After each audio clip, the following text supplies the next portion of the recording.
여러분 안녕하십니까. 6월 16일 금요일 MBC 성원이었습니다. 위헌정당으로 해산된 통진당과 정책협약을 맺은 민주노총 산하 언론노조가 또다시 언론인들을 부역자라고 부르며 명단을 발표했습니다. 사실상 언론 학살자 명단인데요. 문화방송은 반헌법적 행위를 중단하라며 언론노조의 정치적 책동에 휘말리지 않겠다고 밝혔습니다. 백연상 기자입니다. 민주노총 산하 전국 언론노동조합이 언론 부역자라고 주장하는 명단을 발표한 것은 이번이 세 번째입니다. 언론사별로 보면 MBC 16명, KBS 15명, YTN 6명 등 41명으로 대부분이 공영방송 종사자입니다.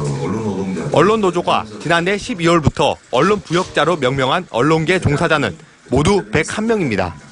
이에 대해 문화방송은 언론노조의 노용방송 만들기에 순종하지 않는 인사들과 정권이 바뀌어도 투항하지 않는다고 판단되는 언론인들이 학살 대상에 포함됐다고 밝혔습니다.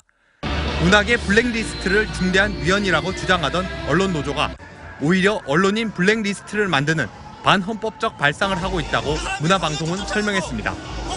또 새 정권이 들어서자마자 여당 의원들까지 공개적으로 공영방송 사장에게 사퇴를 강요하며 언론 장악 적폐를 보이고 있다며 언론노조 위원장 등을 고발하겠다고 밝혔습니다. 법조계에서는 언론노조의 명단 발표를 중대한 범죄 행위로 보고 있습니다.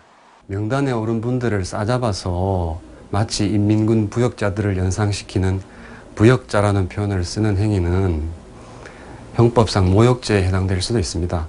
김기춘 전 대통령 비서실장과 조윤선 전 문체부 장관은 문학의 블랙리스트를 작성한 혐의로 구속돼 재판을 받고 있습니다. MBC 뉴스 백연상입니다. 민노총 산하 언론노조의 이 같은 여론몰이성 발표 배경에 야당의 의구심이 커지고 있습니다. 노조와 정권이 손잡고 이른바 노정방송을 만들려는 것이 아니냐는 비판과 우려가 나오고 있는데요. 장성호 기자의 보도입니다. 자유한국당은 언론노조의 명단 발표를 언론판 블랙리스트이자 노조를 통한 언론 장악 시도라고 규정했습니다. 노조 친화적인 문정부가 들어서자 이를 믿고 노조가 완장차고 나서서 21세기 인민재판을 하겠다는 것입니다. 노조와 정권의 결탁 의혹도 제기했습니다. 공공연히 사장 퇴진 압력을 넣으면서 소위 노조와 정권이 연합하는 노정 방송을 만들려고 하고 있습니다. 노조에 의해 장악된 언론이 권력과 결탁하면 공정성과 객관성, 언론 자유가 보장될 수 없다고 지적했습니다.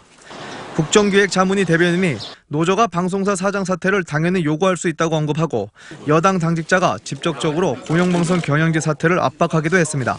본인들이 왜 그 자리에 있는지 한번 곰곰이 생각하시고 자신들의 거취를 결정해 줄 것을. 국민의당과 바른정당은 김용수 전 방통위원회 미래부 차관 임명과 고삼석 방통위원 재임명을 통해 정부가 방송을 장악하려 하고 있다고 비판했습니다. MBC 뉴스 장성호입니다. 다음 소식입니다. 문재인 대통령이 강경화 외교장관 후보자를 임명하겠다는 의지를 보였습니다. 임명한다면 이 김상조 공정거래위원장 임명에 이은 두 번째 강행 조치인데요. 야당은 인사청문회의 존재를 부정하는 처사라며 강하게 반발하고 있습니다. 이재민 기자입니다. 문재인 대통령이 강경화 외교부 장관 후보자 지명 철회를 요구하는 야당 입장을 수용하지 않겠다고 말했습니다. 더 이상 협치는 없다거나 국회 보이콧과 장외 투쟁까지 말하며 압박하는 것은 참으로 받아들이기가 어렵습니다. 강경화 후보자 인사청문 보고서는 내일까지 청와대로 보내달라고 국회에 다시 요청했고 모레 임명을 강행할 가능성도 큽니다.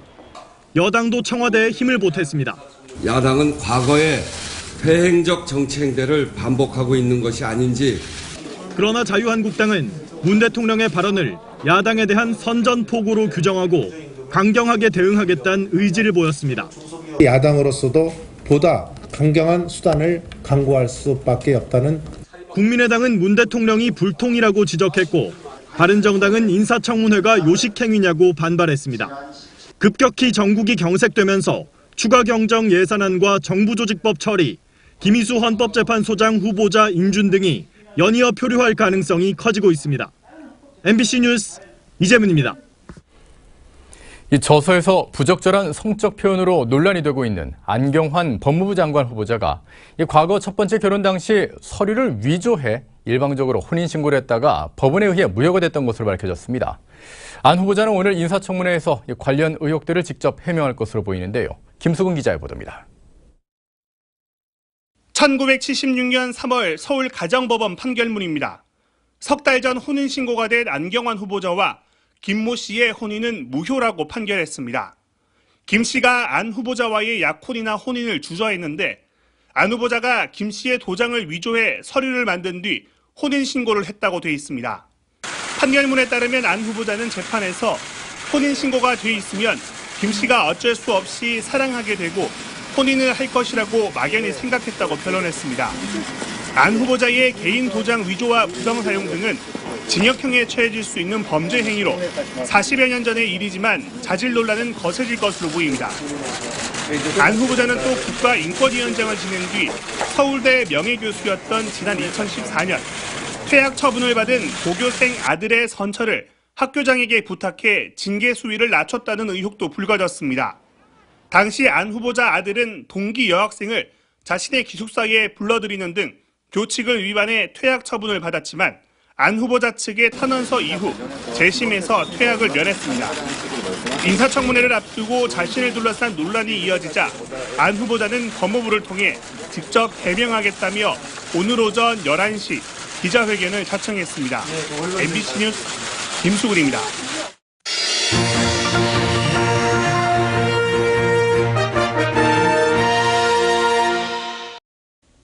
여러분 안녕하십니까? 전국 대부분 지역이 올 들어 가장 덥겠지만 동해안은 동풍이 불어 선선하겠습니다. 오늘 낮 최고 기온은 포항이 21도, 울진 20도, 영덕 23도, 경주 26도로 포항은 어제보다 10도나 낮겠습니다. 주말인 내일부터는 기온이 다시 올라 무덥겠습니다. 오늘 오후부터 내일 오전까지 해안가에는 너울성 파도가 일겠고 해상의 물결은 최고 2.5m로 높지는 않겠습니다. 행정기관의 인허가는 이해관계가 대립하는 경우가 많습니다. 그런데 유독 포항시의 경우 민원이 생기면 인허가를 중단하는 사례가 많아 특히 기업인들이 기피하는 도시가 되고 있습니다. 김기영 기자가 보도합니다. 포항시의 안전성 평가에서 C등급을 받은 35년 역사의 포항터미널. 낡을 대로 낡아 포항 관문으로 부끄럽기 짝이 없습니다. 최근 민간업자가 복합환승센터로 개발하려다 이전 예정지인 흥해읍 성공리 지주들의 반발 등으로 결국 무산됐습니다. 현대백화점, 신라호텔 다 데리고 왔을 때도 포항시는 계속해서 일관적으로 반대를 했습니다. 근데 지금 와서 다시 백화점, 대기업 백화점을 데리고 오면 하겠다. 그거는 행정의 연속성이나 일관성이 없다고 보고. 흥해읍 양백리 우사 건축은 포항시의 뜨거운 민원입니다. 악취와 친환경 농산물 피해 등 환경권을 요구하는 주민들의 민원도 충분히 설득력이 있습니다. 하지만 법적 하자가 없어 포항시가 지난해 6월 건축 허가를 내줘 올 2월 우사가 완공됐는데 민원이 생기자 준공 허가를 내주지 않고 있습니다. 8억 원 전 재산을 쏟아부은 축산 농민은 이자 부담에 하루하루 속이 탑니다. 공무원들이 민원 때문에 이 자체를 아직까지 준공을 한 5개월 동안 이상을 지금 안 내주고 있는데 우리 입장에는 농민 입장에서는 너무 답답하고. 포항시는 과장 전결인데도 시장의 지시만을 기다리고 있습니다. 최종적으로 이제 판단하고 하는 건 좀 더 시장이 해야 되겠지, 그죠? 포항시는 신광면 용연지 태양광 발전시설 허가도 반려했습니다. 불역식으로 태양광 판넬이 만수위 기준 수면 면적의 5%에 불과해 저수지 기능상 문제가 없다는 한국농어촌공사의 설명에도 포항시는 향후 개발에 장애가 되고 조망권 등 피해가 우려된다며 반려한 겁니다. 그러면서도 포항시청 옥상에는 태양광 판넬을 설치해 친환경적으로 전기를 생산하고 있습니다. 적법하게 추진된 상도지구 대형마트도 재래시장 상인들의 민원을 이유로 포항시가 허가를 해주지 않아 행정소송에서 결국 패했습니다. 민원을 엄중하게 대응하는 자세도 좋지만 민원 앞에 무기력하다는 지적도 나옵니다. 우리 시장님이 좀 더 나서서 올바른 어떤 우리 시정이 운영될 수 있도록 좀 가감하게 시장다운 시장 모습을 이젠 좀 보여줘야 되지 않을까. 포항시는 미해소 민원이 점차 쌓여가자 최근 민원조정위원회를 구성했습니다. 앞으로 이제 민간인이 60% 이상 참여하는 민간인 중심의 이제 민원조정위원회를 현재 이제 구성 중에 있습니다. 이것들이 이제 구성이 돼서 이제 작동을 하게 되면은 정적으로 시민의 편에서 포항시의 인허가 행정이 시험대에 놓였습니다. MBC 뉴스 김기영입니다. 조선 최초의 금속 활자인 개미자로 인출된 농서 사시찬유가 예천에서 발견됐습니다. 이번에 발견된 사시찬유는 1403년에서 1420년 사이에 개미자 금속 활자로 인출된 것으로 현재 세계적으로 단 2종의 책만 남아있는 것으로 알려져 있습니다.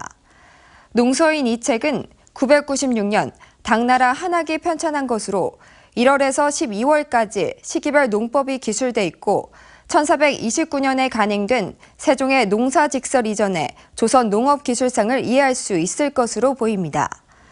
사시찬유는 예천군 용국면 남학종택이 예천박물관에 기탁한 고서 중에서 발견됐는데 경북대 남건희 교수는 현재 개미자로 간행된 고서가 대부분 국보와 보물로 지정돼 있어 국가지정 문화재로 지정될 만큼 가치가 높다고 설명했습니다. 포항시는 이달 말 상주 영천 간 고속도로 개통을 앞두고 프리미엄 고속버스 포항 서울 노선을 운행할 계획이라고 밝혔습니다. 프리미엄 고속버스는 하루 3회 운행되며 운행 시간은 기존 4시간 10분에서 3시간 30분으로 40분 정도 단축되고 요금은 37,000원 내외로 책정될 예정입니다. 네, 이상으로 포항 MBC 생활뉴스를 마칩니다. 시청자 여러분 고맙습니다.